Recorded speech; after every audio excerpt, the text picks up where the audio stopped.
If you take the most severe depression, so low you're bedridden for weeks at a time, and then a period where you're so full of energy you can barely sleep, put them side by side and we're getting close to the condition known as bipolar disorder.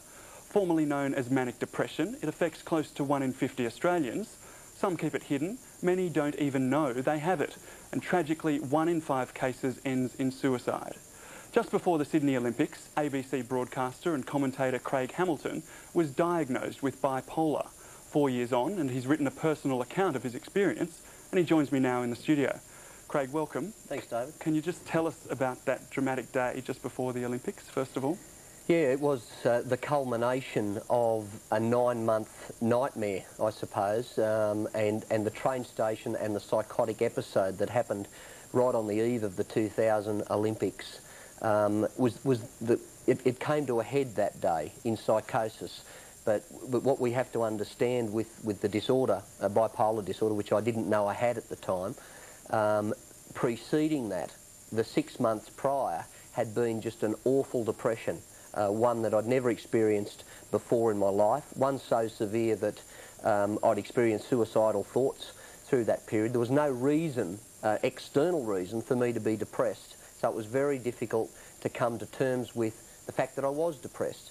And having beaten the depression, I thought I'd beaten the demons and beaten the illness, only to find out in subsequent months that there was 2 phases to bipolar disorder, and the manic phase, the elevated phase, which ended in psychosis, was the result. It was what happened on the train station, September 12, 2000. So that's probably one of the important things about bipolar, the differences between the ups and the downs, like poles of the earth. I suppose that's where the name comes from. That's right, and they are extremely severe. When you get hit with, it was a cataclysmic experience from one end of, you know, a low so low that you could be suicidal, to a high so high that you're insane, basically. You actually thought you were Jesus at one point? Yeah, I did. For 48 hours prior to the psychosis seeing me hospitalised and the police being called, it was that dramatic.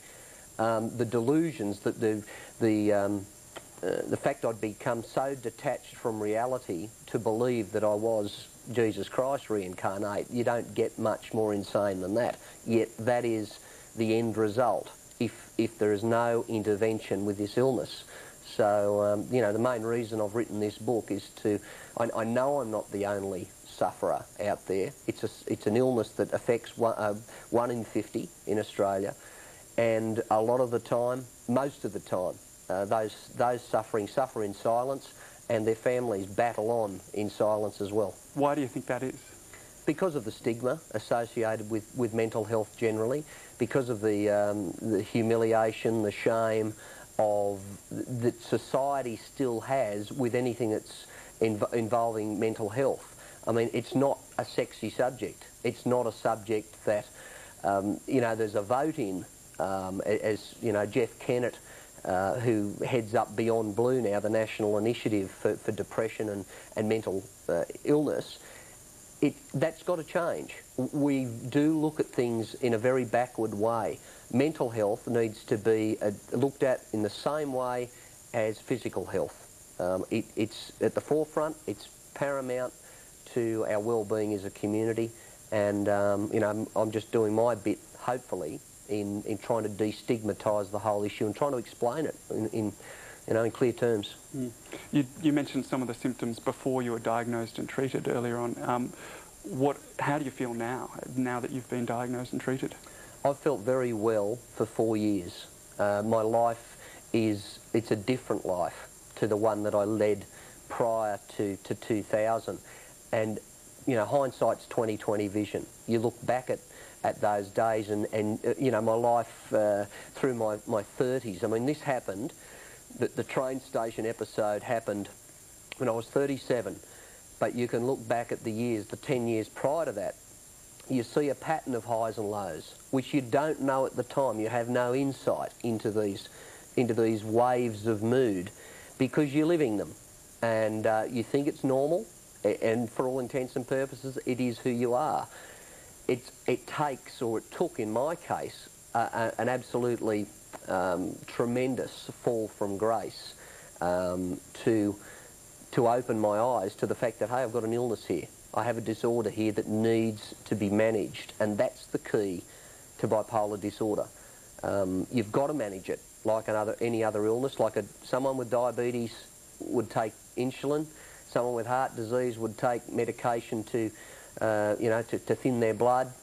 Someone with bipolar disorder needs to manage that illness I take Epilim, which is a mood stabilising medication, but there's also a lot of lifestyle factors in there as well. It's a holistic thing to managing it. But so many people, as you said in the introduction, A, don't know they've got it, and B, because it's so hard to talk about it, because of the stigma, tend to ignore it.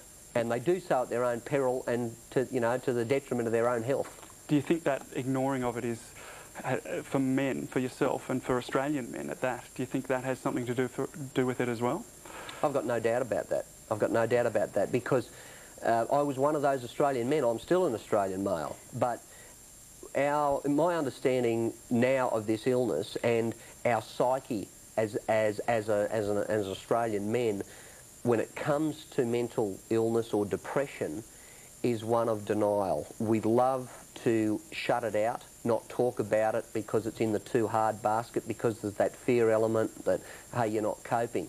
Our greatest strength as men in Australia is our resilience. We are a resilient brand, the Australian bloke. We can put one foot in front of the other and plod on in the face of almost insurmountable odds. But this great strength is also our Achilles heel, because we've almost got to have one foot in the grave before we'll actually do something, before we'll actually put our hand up and say, I'm struggling here with this, I don't know what it is, and actually reach out for help. So hopefully through this book, through Broken Open, I'm going to dispel a few of the myths surrounding mental health, and hopefully also for the families of sufferers can say, hey, there's a few tools in here that we can grab onto. Craig, where can we get the book? All bookshops, as far as I know. It's published by Random House, by Bantam Books. It's on sale now. It's been on sale since last week.